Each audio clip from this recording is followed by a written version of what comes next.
My name is Alan Steinfeld, and on this program I like to explore the levels of reality that we exist in, the many dimensional spaces that we inhabit, which is not just physical, but is also part of the unseen, higher realms of being. Tonight's guest is someone who's investigated these realms, is in contact with them, has written a book about that, and the power of sound and the power of one's own soul to bring through these higher dimensional levels. And the name of the book is Kabbalah of Prayer. Tonight's guest is Shulamit Elson. Thank you, Shulamit, for being here. Thank you for having me. So we were talking earlier before the show started about your connection to the angelic realms. And to you, the angels are real. These realms exist, but to most people, they're just ideas. And so your experience of these realms convinced you that it was real. But how do you communicate that to people who don't have that experience? Well, the Kabbalah has a very specific view about the nature of the soul. And I think that's probably the best way to begin. Okay. Because each of us has a soul, and each soul, according to the Jewish tradition and according to Kabbalah, is unique.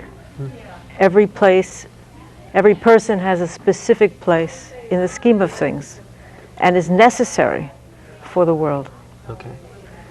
The soul, according to the Kabbalah, has several different parts, almost like links on a chain. So it's one chain, one soul, but several different aspects. Okay. And this is the best way to explain the world, because each aspect inhabits a different world. Oh. Okay, so there are four worlds. Ours, the world immediately above that, which is the world of the angels, the world above that, which is the world of creation, and the world above that, which is called the world of emanation. Okay. And we exist in those levels. And we exist in those levels because our soul, the animal soul, which is the part that we live in every day, the human 3D existence. which is, taking care of business, Okay. right? Seeking pleasure, avoiding pain, buying a house, paying off the mortgage, raising the kids, worrying about competition in your Eating job breakfast, and so forth. all that. Yes. Right. Which has lots of satisfaction to it. Perks, yeah. Lots. But it also has a lot of sorrow because the life of the animal soul is permeated by the fear of loss. It is. And not only the fear, the reality of loss creates that suffering as well. So, yeah. But that's only one part of us. Okay. Okay, so let's keep that in the world that we live in. Okay. But we also have much greater capacities. We have a higher soul. So the angelic soul is, what's that? Well, it's not an angelic soul. Let's just talk about our soul. Our soul. Our soul on that has level. several aspects. Okay. The nefesh, the animal soul, the spirit, which is the ruach. That's The a part. Ruach. Spirit, which is actually the part of us that detaches from us and goes and investigates things primarily during sleep. So the astral projection part, like people would say, or the out of body, or the... Well, we have slightly different terminology. So In the Kabbalah, in the Kabbalah. So fundamentally, the spirit searches for its connection. Okay. Right? And it can go and speak to the angels while it sleeps. In fact, it says that during sleep, we go and visit to be instructed by God. I mean, I always thought we had to sleep in order to connect with the soul level to re-energize the animal body. I mean, that's what I... Well, from this perspective, the spirit is actually searching for its connection, and it goes for instruction to the other worlds. It actually offers us a window to remember our true nature. Just one little aside, is it true that then the great rabbis, the tzaddiks, the holy men of all religions then remember that connection even though they're not sleeping? Well, let's go back a step, and then we can talk about the 5 levels to complete the... Okay, so in the tradition, yes, before you're born, yes, your soul is part of a huge fabric of souls. You're like a thread in a divine fabric of souls. And then you're pulled out and you come down here. And a lot of people don't want to be here. A lot of souls go kicking and screaming. Really? Some people are very unhappy to be here. Some are okay with it, and some are unhappy. I think ultimately they all want to be here. They might not remember it. But anyway, so go ahead. Anyway, so before you're born, yes, you have you have an understanding of your connection to the Holy One. Yes. You have an understanding that you're part of an entire fabric. You know everything there is to know. You know the past and the future, you know your destiny, etc. And then you're born, and the way the story goes, an angel touches your lips, and you forget everything. Right. What you remember is that something's missing. And many people, perhaps you feel this too, feel that something is missing, some part of themselves that they'd like to connect to, but they don't know where to look for it, how to find it, or even how to begin. Yes, Right? it's true. So that's the whole spiritual search. Right, so you start that way. So you start in a feeling of separation. After all, you've been pulled from not only the divine fabric, but from the womb of the mother, and then you go into separation, and you begin your exploration. Yes. So we do our work, and we get involved with all sorts of exciting projects and so forth. But underneath that busyness of life, the soul is actually searching for reunion through love, through connection, and so on. Through doing its life work also. Right. Yes. But what is the life work? The life work can be hidden from a person. Very often people don't know what their life work is. That's true. So I just want to go ahead, from keep there going, yes. and just talk a little bit about why there's this concept of the higher soul. In the first 3 chapters of the story of Genesis, of the story of the creation of the world, it says that God made man, and then a couple of pages later it says that God created man. Yeah. It's very confusing, right? It is. I Yeah. thought it was always some Like, why do you have to do it twice? Yeah, right. Right? Yeah. But if you look at the actual text, the word make has an extra yud in it in Hebrew, which is, and it's the only time it ever occurs in the entire Torah, Oh, really? and the entire scripture is in the creation of man. There are 2 yuds, and yud is an abbreviation for God. Yud, yeah. So it's actually God implanting himself in the human soul. So almost, it's almost like, then you become awake. Is that now the you have, second part? The second story right, is the second part. So basically what you're looking at is the beginning. This is the implantation of the essence of God. This is the higher soul. We talked about the nefesh, the animal soul, the spirit, which is the ruach, and then we come to the neshama, which is the higher soul. What's it called? Neshama. Neshama. Right. And the higher soul knows everything. It knows your destiny, it knows your uniqueness, it knows its connection to God. It doesn't ever do anything that evil. It cannot be contaminated because it has God in it. Right. So it's above all that. Now that part of us, the neshama, only reveals itself periodically to us in our normal state of consciousness. Every once in a while we may hear ourselves saying, why are you doing that? Right. What are you doing? Right. It's kind of like a observer. Yeah. Watching us go through our little dramas and wondering when we're going to wake up. So that's the observing mind. But that part of us, that neshama, when you begin to contact it, when you finally come in touch with it, is the place of joy and connection and no fear. So it's important for people to understand that they have all of this, all of these dimensions to them. They're not just the one worried about how they're going to get by or who's going to take care of them in their old age. Right. We also have this other part of us. Yeah.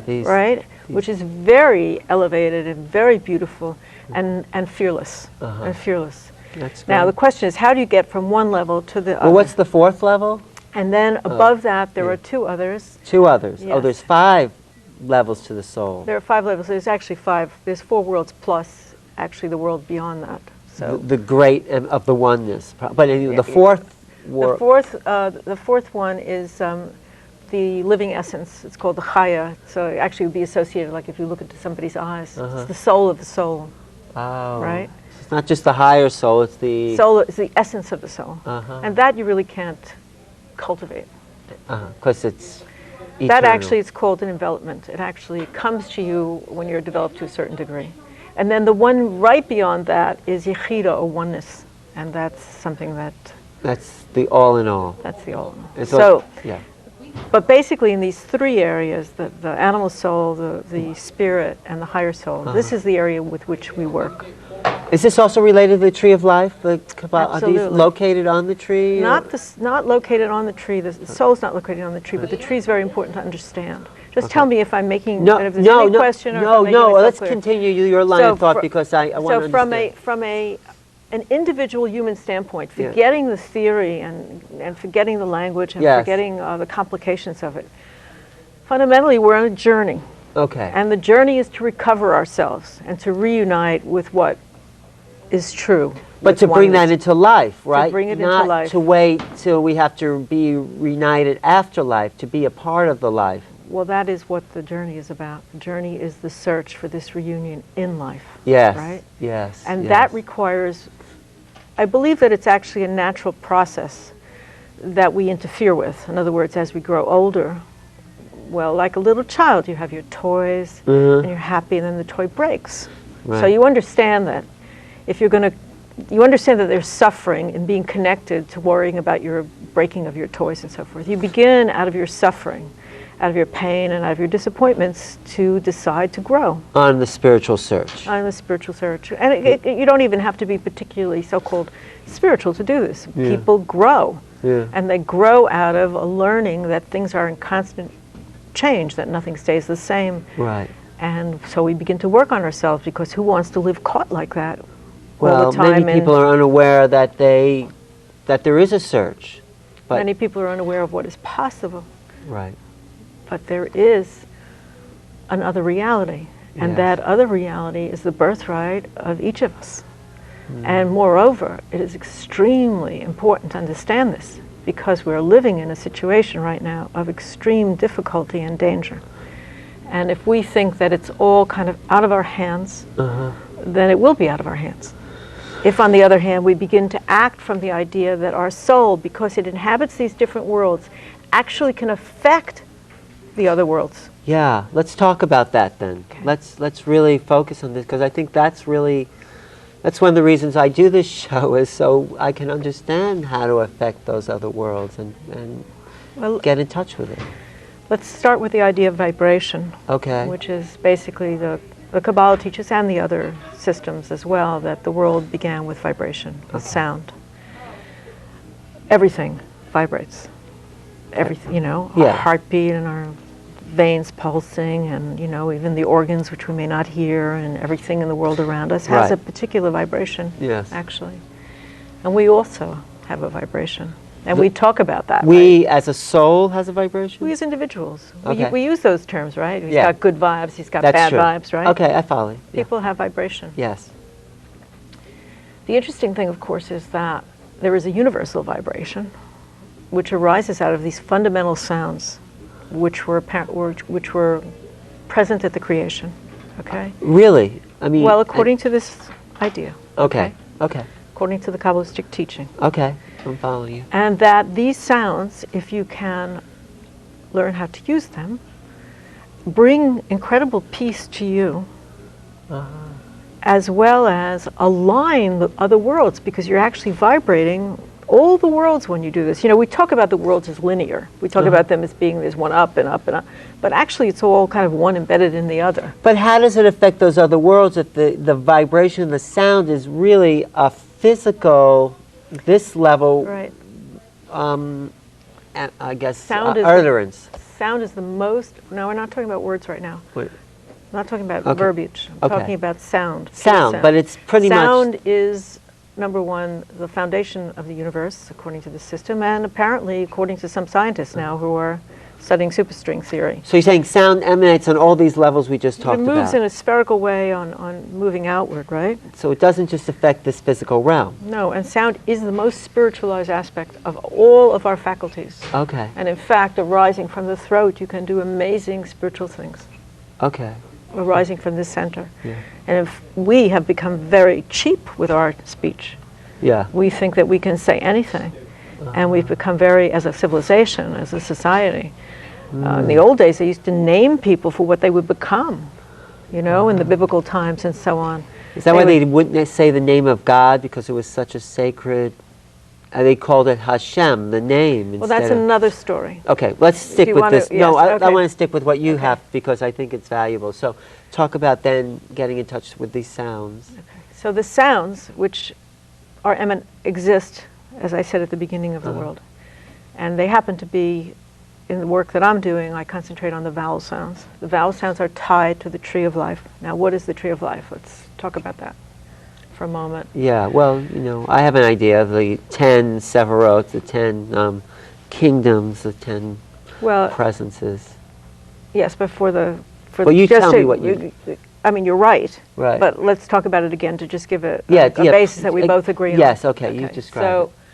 fundamentally, the idea is that God was everywhere, Uh-huh. right? Before creation, God was everywhere. So his presence filled the, couldn't even call it a universe, everything. Everything, yes. So in order to make space for creation, he had to withdraw himself to make a little vacuum, so to speak, and then You mean a give place back there wasn't God? where there was no God. Really? He had to remove to make space because God filled everything. And into this space, he poured emanations, 10 emanations to be precise. And these emanations, which are known as the tree of life and are called the Sphirot, actually constitute the basis of all reality and are the fabric on which all reality stands. So it's not just that the world stands that way, we also stand that way, Okay. right? We Yes. are composed of divine emanation. So we Because have, we are emanated from the great one. because we're made in God's likeness, Right. right? And we have difficulties as human beings because it's difficult to be human. It's very difficult to reconcile spiritual, intellectual, emotional, physical nature. It is. It's hard, Yes, right? It's yes. hard to be human. It's quite a task. That's why we're here, to learn that, to understand that. So, There's that great quote from Gurdjieff that I'm very fond of. We're not human beings struggling to be spiritual. We're spiritual beings struggling to be human. yeah, I Right. think So- it's true. So we have this incredible task in front of us, and we're really quite remarkable if you think of it in that light.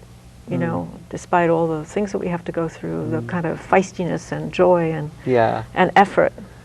So anyway, so there are these 10 emanations, and 8 of those there are sounds attached to. It's a very esoteric teaching within the Kabbalah, which I describe in my book, Kabbalah of Prayer, and explain and teach these sounds. But in addition to that, you can use these sounds in order to connect to the other worlds. Now, the idea is that the tree of life doesn't just exist in this world, it's replicated in the other 3 worlds. Oh, I see. So you have the tree going all the way up. Oh, I didn't realize And in that, you have the central column. And from the central column, you can make sounds that actually, well, it's the place of stability, it's like the trunk of the tree, which actually reverberate in all the worlds. Really? And when you make them, or have them made to you, you actually can feel it. It's not abstract. It's not like, you know, go home and in 3 days you might feel slightly different. You can feel it in the process of making them. And you have a CD of these sounds. I that do. It's and, called Beyond Words, the Sounds of the Kabbalah. and people can order that at your website as well, which is www.soulsongs.com. Right. But, so keep going, because I'm very interested. Well, Okay. in- The book describes all of this that I'm describing now. Right. The book Kabbalah of Prayer, Sacred Sounds on the Soul's Journey, describes the soul's journey, the tree of life, the sounds, the efforts of human beings to come into higher awareness, how they're supported, and what keeps them from getting into higher awareness.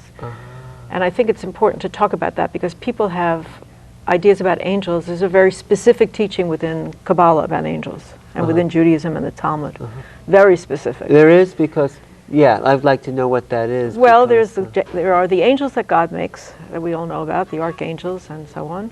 These angels have one purpose at a time. They only can do one thing. The angel of death doesn't cross over and become the angel of birds. His job is that. taking care of that, and the angel of birds watches over the birds, and the angel of... But are thousands of angels doing their own specific jobs? Every angel has its own specific job and lasts as long as the Creator feels... They don't get tired of their jobs. Well, they're not like people, you know. They're not like people. Okay. Right, so they don't have free will, actually. So they're created to do this specific task, and when the task is finished, they move on. There are different levels of angels, but I don't think we have to go into a huge... and they just- inhabit different worlds. Right. But from the perspective of a human being on this planet, right, living, there are also, interestingly enough, from a Jewish standpoint, angels that we create ourselves. This is kind of a... This is how karma gets created. Okay. What So do you that- mean by angels? Well, create? we create angels through our actions and our thoughts. Let's say you're a person who's very generous Yes. and very kind, compassionate. You create angels with that kind of impulse. And they act as impulses in you to keep you going along that path, to be generous and to be... When you say compassion. angels, they're actually beings? They are beings, and they act on us as impulses. So it actually, the more you tread, I mean, this is a fundamental teaching of the Zohar, that the more a person does the right thing, the more he goes along the path of justice. The more a person does the wrong thing, the more his actions themselves propel him along the path of wrong, and that continues after death. Could it also be like in attitudes, the more positive we think, the more uplifting we think, the more we feel that, you know, it's a kind of perpetuation of thought? It is a perpetuation of thought, you're correct, but it's also a perpetuation of action. Okay. So I took the example of generosity. If you're generous, you tend to be treated generously, and people tend to be kind to you. Yeah. If, on the other hand, you spend your time speaking badly, gossiping, and so forth, you will find that you yourself become an object of gossip. I'm sure that's true. Right? Yeah. So these angels actually act as impulses on us, encouraging us to continue the action that we've been doing before, which could be good or bad. And none of us is purely of course, we all have their evil or purely good. Yes, you know, yes. we're what is called the Benoni, or the in-between. So what does that have to do with the sounds, though? Well, wait a second. Oh, okay. So fundamentally, you create, I think it's very important for people to understand, we create our destiny. We create our future by our actions in the present moment. And that the impulses that we have to protect ourselves, that's what it's arising from, through defensive actions, are actually creating a reality which is actually not going to get us very far. It's going to keep perpetuating the reality that we already know. That's right. Right? Yes. So we have to open it up. You have to change your behavior and your thoughts.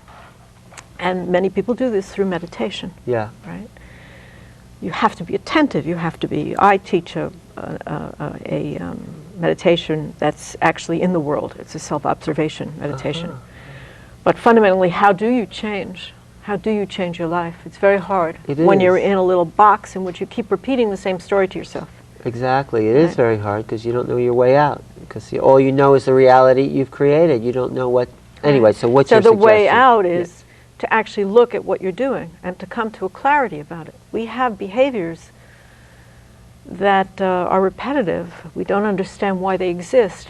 Sometimes we're very judgmental about it. Oh, I'm such a jerk. I always do this over and over again. So pattern. So you say look at our patterns. Well, not look at it from an analytical standpoint. Well, I mean, yes, you can. But I always react that way. I don't need to become the observer. But well, okay.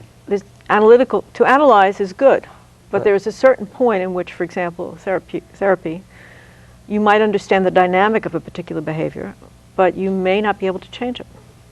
Right? You can say, well, I did this because my mother did this to me, or I was dropped on my head, or whatever. Right. But it's not going to necessarily shift a hardcore behavior. So what do you suggest? If you really want to change, you have to look. But in order to look, you have to look clearly. It's not important in this practice why the behavior has occurred, because you're doing it in the present moment. Right. I get that. Right? And you're doing it perhaps from an adaptation of a time when you weren't that mature. So what you have to do is look in the present moment. And to look in the present moment means to not judge what you're doing. To not say, oh my God, I just ate a whole big cake when I'm on a diet. I'm just a big fat slob. But actually say, oh, I just ate that big cake. Oh, I just ate that big cake. Oh, I just ate as many times as it takes. If you say it, if you observe what you're doing with gentleness, kindness, and lack of judgment, and that's key because otherwise you're in a circular dynamic. Lack of judgment about your own behavior. About your own behavior. You will, in a certain period of time, can't be predicted how long, hear a voice that arises from inside you, which is your own wisdom, your own higher wisdom, which will tell you why you're doing that. And the soul from those other worlds will start to come through. Your higher wisdom, your higher soul. Okay, and it will tell you something very clear, something very simple. It's not going to be because this happened to you when you were 3 and that happened when you were 5. It's going to be something very simple, like this is what you do when you're afraid, or this is what you do when you're trying to keep out bad news, or something very simple, and you will see the cause. You will see that you have attempted to act in your self-interest. And you will understand, because you're an adult person, that there might be a better way to act in your self-interest. And so now you're clear and you have freedom of choice, right? Mm-hmm. Okay? Great. So you have to attend to thought, speech, and action, but you need help when you're trying to awaken your higher soul. And in Right. fact, the angels do come to help you, because when you have a deep, heartfelt desire to connect with God, help arrives immediately. It Angelic does. help arrives. When yes. you really pray, prayer. Prayer, and also commitment or intention or kavanah. Uh-huh. When you decide that you are going to change, that you want something fuller, richer, truer, deeper, help comes from the other realms. Now, in order to encourage this help, the sounds are fantastic. The sounds, and I teach a series of sound prayers in the book, basically align you with the forces of the upper worlds, actually changes the vibration such that you bring peace and harmony not only to yourself but to the people around you, and allows you to remember. The sounds actually cause you to remember that you have a higher soul, that you're not alone here just having to struggle. You actually can feel it. Because these sounds exist before the animal soul. Sound exists before time, Uh-huh. before reality, before you were incarnated, So hearing the sounds, or making the sound. making the sounds, and you teach people how to do that, connects us back to our true nature, our original nature. That's right. Now it does it like anything. Uh-huh.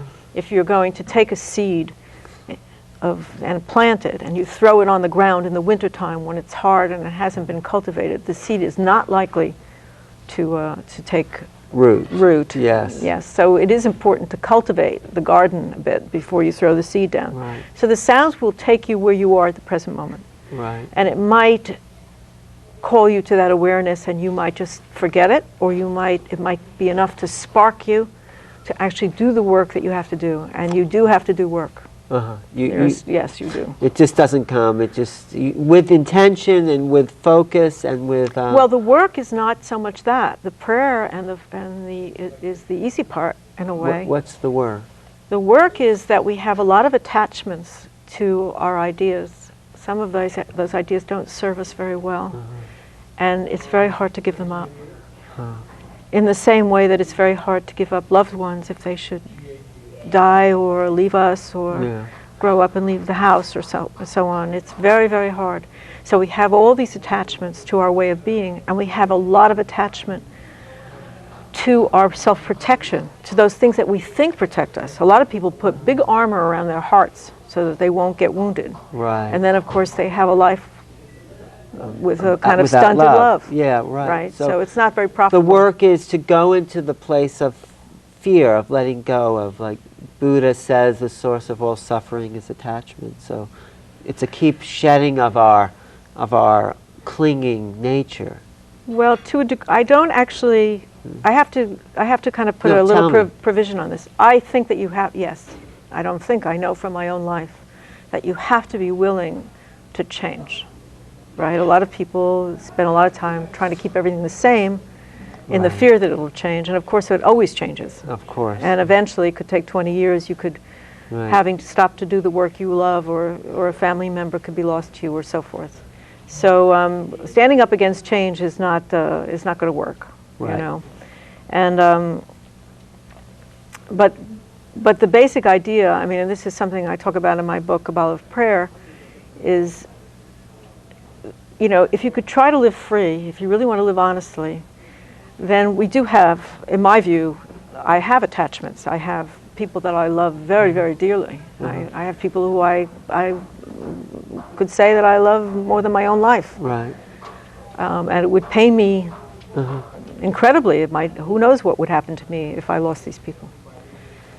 And yet that doesn't keep me from loving them completely and wholly. So the task of living is to be able to live completely and feel deeply, and have the courage to do that, to actually be in the present moment and live fully and freely. It's both the easiest thing to do and the hardest thing to do. Right. And most of us understand this because we've had moments, I think everybody has moments, where they feel complete.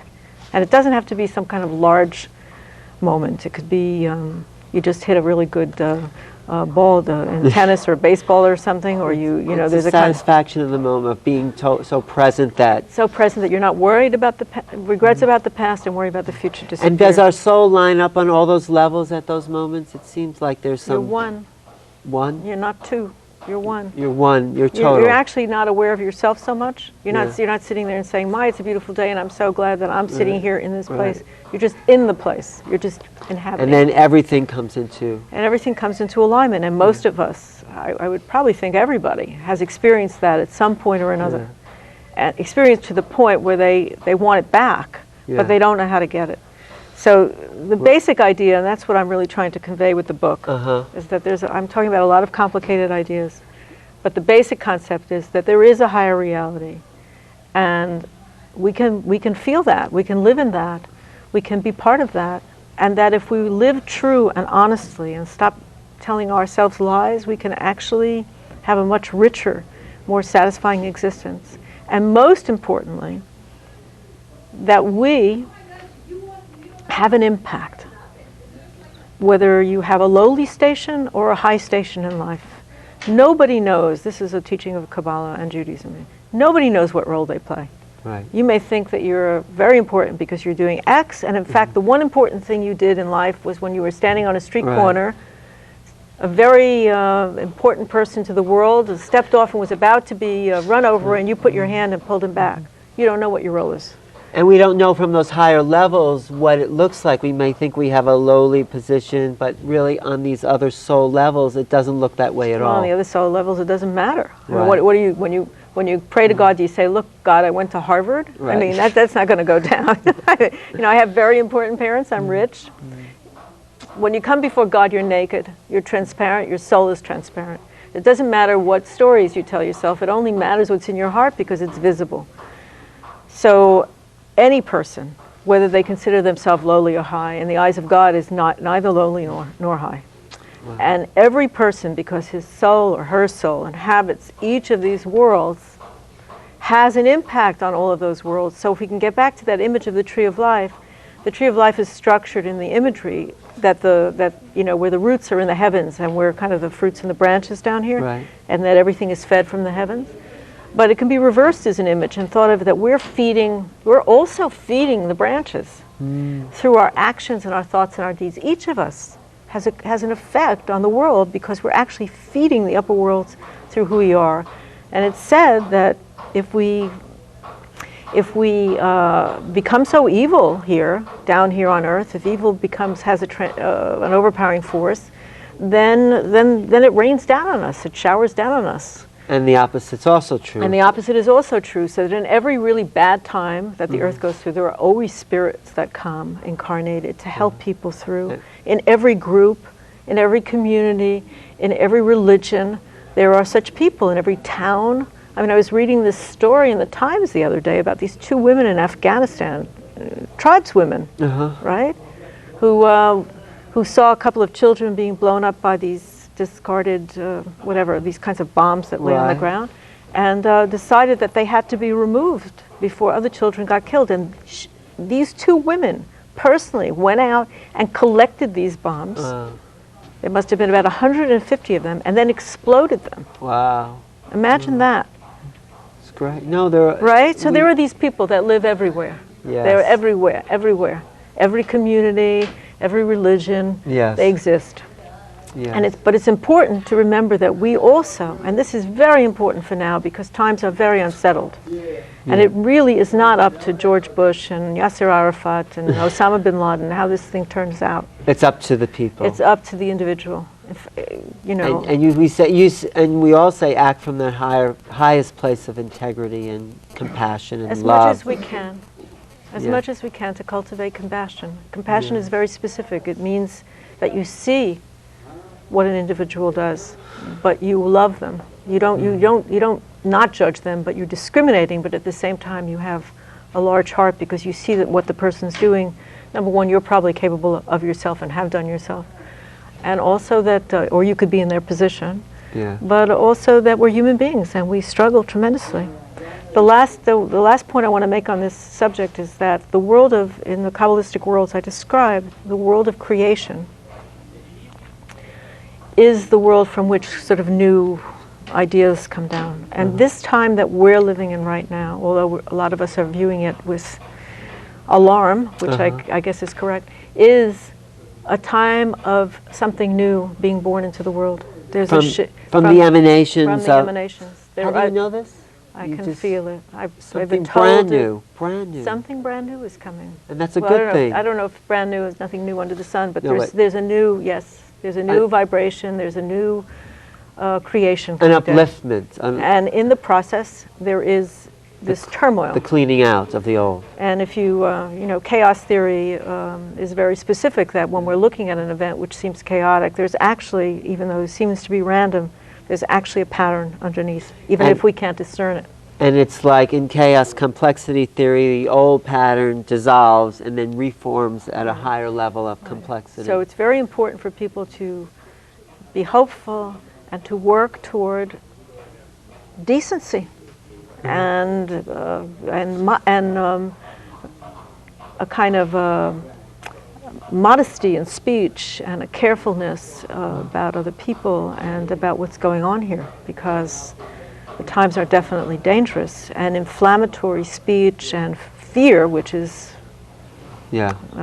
being sold left and right to Americans who are so brave and strong and come from such hardy stock. I mean, all of our ancestors came here with nothing on boats and so on and established themselves in this country. So I think it's important for people to remember that we come from that we're strong and we're adventurous people. And this adventure, the spiritual adventure, or the adventure of coming to a kind of inner truth, is the greatest adventure of all.